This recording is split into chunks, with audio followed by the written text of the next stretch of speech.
باللہ من الشیطان الرجیم بسم اللہ الرحمن الرحیم السلام علیکم ورحمۃ اللہ وبرکاتہ۔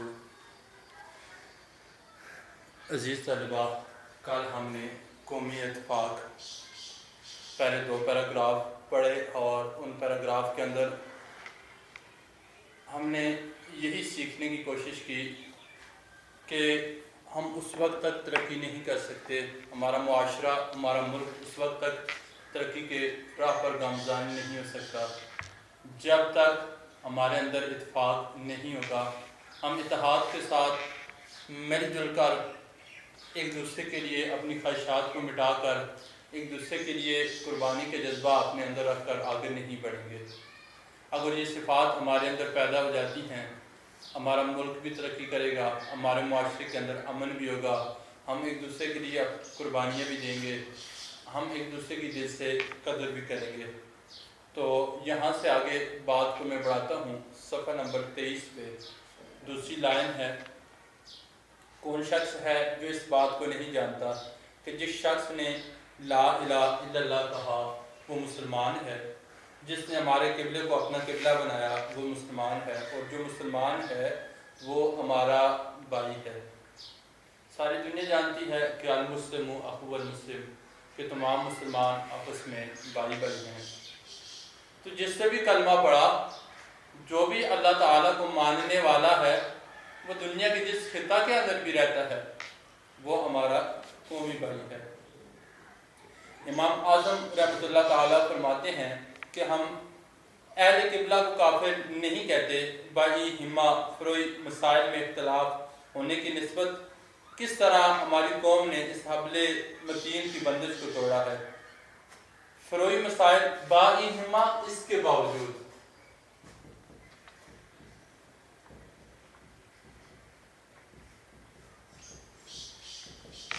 فروئی مسائل غیر ضروری مسائل،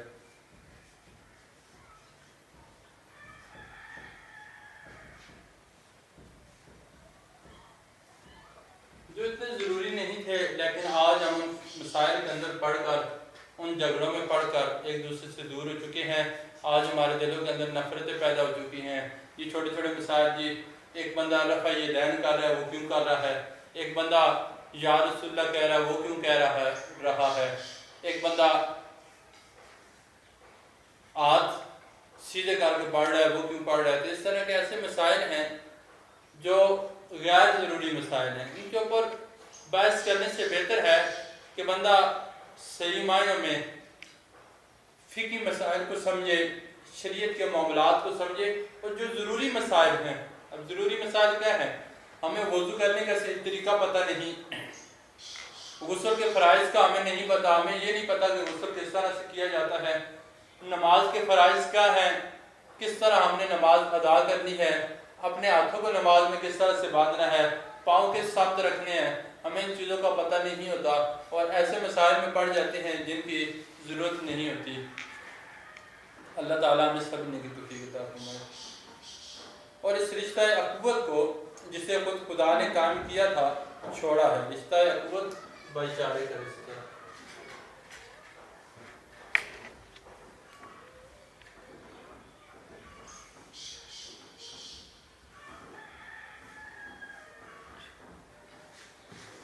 ان اتفاقیوں نے ہماری قوم کو نہایت ضعیف اور ٹکڑے ٹکڑے کر دیا ہے۔ جمعیت کی برکت ہماری قوم سے جاتی رہی، قومی ہمدردی، قومی ترقی اور قومی امور کے سر انجام دینے میں نالائق نا اتفاقی نے بہت کچھ اثر بد پہنچایا، اثر بد برا اثر۔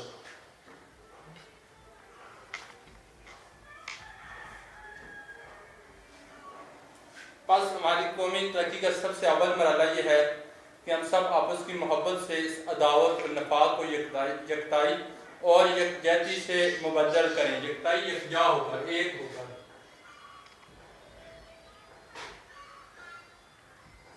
یکجا ہو کر، یعنی ایک ہو کر، مبدل اس میں تبدیلی پیدا کریں۔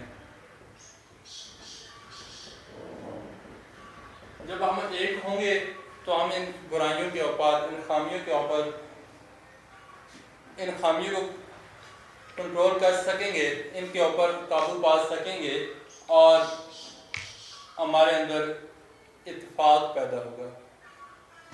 यकताई और यकजहती से मेरा ये मकसद नहीं कि सब लोग अपने अपने अकायद छोड़कर किसी एक अकीदे पर कायम हो जाए, ऐसा तो ना हो सकता है, न पहले हुआ न आइंदा हो सकेगा। इत्तेफाक के कायम रखने की जिसकी हमें ज़रूरत है, एक अकली और नकली राह मौजूद है जिसकी पैरवी कौमी इत्तेहाद का ज़रिया हो सकती है। इंसान जब अपनी हस्ती पर नज़र डाले तो वो अपने उमूर में दो हिस्से पाएगा, एक का ताल्लुक खुदा से है और एक हिस्से का अबनाए जिन्स से। अबनाए जिन्स अपने जैसे इंसान से।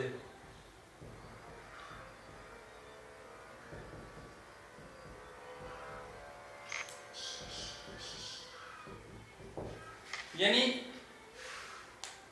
इंसान की जिंदगी के अंदर दो उमूर हैं, दो अमर हैं, दो काम हैं।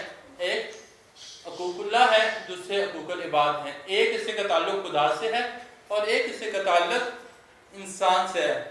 खुदा अपने हकूक तो माफ कर देते हैं। खुदा के हकूक में अगर अल्लाह कमी बेशी माफ फरमाए, कोई कमी कोताही हो भी जाती है तो वो दरगुजर करने वाली ज़ात है। लेकिन अगर जो इंसान के उमूर है, जिन कामों का इंसान के साथ ताल्लुक है, उनमें कमी बेशी या ज्यादती हो जाए तो उस वक्त तक अल्लाह की ज़ात भी हमें माफ़ नहीं करती, जब तक कि जिस बंदे का हक हमने खाया होता है वो शख्स हमें माफ़ न करे। तो हमने हकूक़ बात के ऊपर जोर देना है। अपने जैसे इंसानों के काम आना है और अपने जैसे इंसानों के काम आने से छोटी छोटी खुशियाँ बांटी जाती हैं। अपने जैसे इंसानों से क्या काम लिया जाता है कि अदब के साथ किसी के साथ पेश आया जाता है, शफकत के साथ पेश आया जाता है, किसी को जगह दे दी जाती है, किसी का छोटा मोटा काम जो घर का होता है वो ज़रूरत पूरी कर ली जाती है। तो ये वो छोटे छोटे उमूर हैं जिनसे मोहब्बतें पैदा होती हैं, इत्तेफाक पैदा होता है, खुशियाँ बांटी जाती हैं। तो इन कामों को हमने करना है और हमारा मज़हब भी इन्हीं कामों के ऊपर हमें जोर देता है, बार बार तलकीन करता है कि हकूकुल इबाद को पूरा करें। इंसान का दिल, उसका इत्तिकाल, उसका मज़हब खुदा का हिस्सा है जिसमें कोई दूसरा बंदा शरीक नहीं। इसके कायल की जो कुछ भलाई या बुराई हो, इसका मामला और उसके और खुदा के मबैन है, मबैन दरमियान है।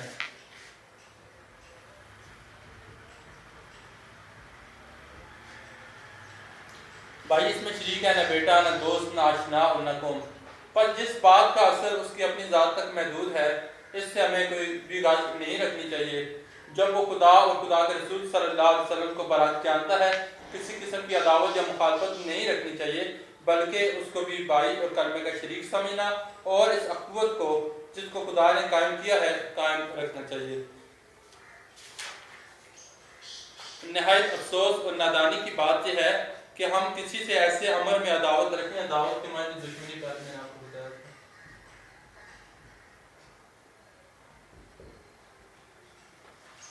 जिसका अच्छा बुरा असर खुद उसी तक महदूद है और हमें इससे कुछ भी ज़र्र नुकसान नहीं, ज़र्र भी नुकसान नहीं।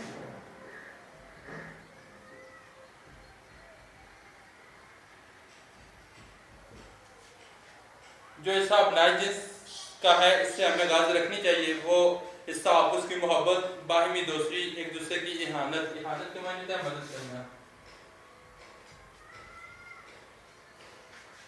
एक दूसरे की हमदर्दी है जिसके मजमूए का नाम कौमी हमदर्दी है।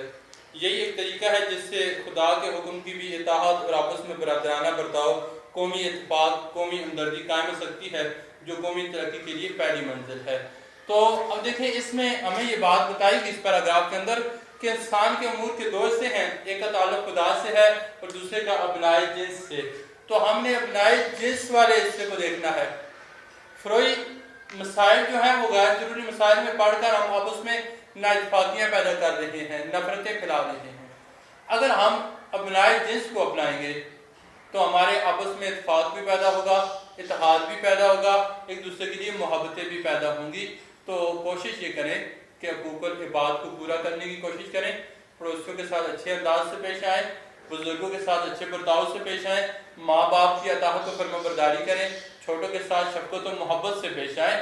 अगर हमारे अंदर ये सिफ़ात, ये खूबियाँ पैदा हो जाती हैं कि यकीन माने कि हम दुनिया में भी कामयाब हैं और आखिरत में भी इन खूबियों की बिना पर अल्लाह ताला हमारे जो गुनाह होंगे, जो अल्लाह का हक़ हमने तलब किया होगा, वो अल्लाह ताला इन खूबियों की बिना पर हमें माफ़ फरमाएंगे। अल्लाह ताला हमें समझने की तौफ़ीक़ अता फरमाए और हुकूक़ुल इबाद को ज़रूर ज़रूर पूरा करने की तौफ़ीक़ अता फरमाए। इसी के साथ ही आज का हमारा लेक्चर ख़त्म हो जाता है। कल इंशाअल्लाह बकिया हिस्सा इस सबक जो रह गया उसको इंशाअल्लाह दोबारा से पढ़ेंगे, उसमें जो वज़ाहत होगी वो करनी है। तो आप लोगों ने इन अल्फाज को अपनी कापियों के ऊपर नोट करना है। कल तक के लिए आपसे इजाज़त चाहूँगा। अल्लाह हाफ़िज़। अस्सलामु अलैकुम व रहमतुल्लाहि व बरकातुहू।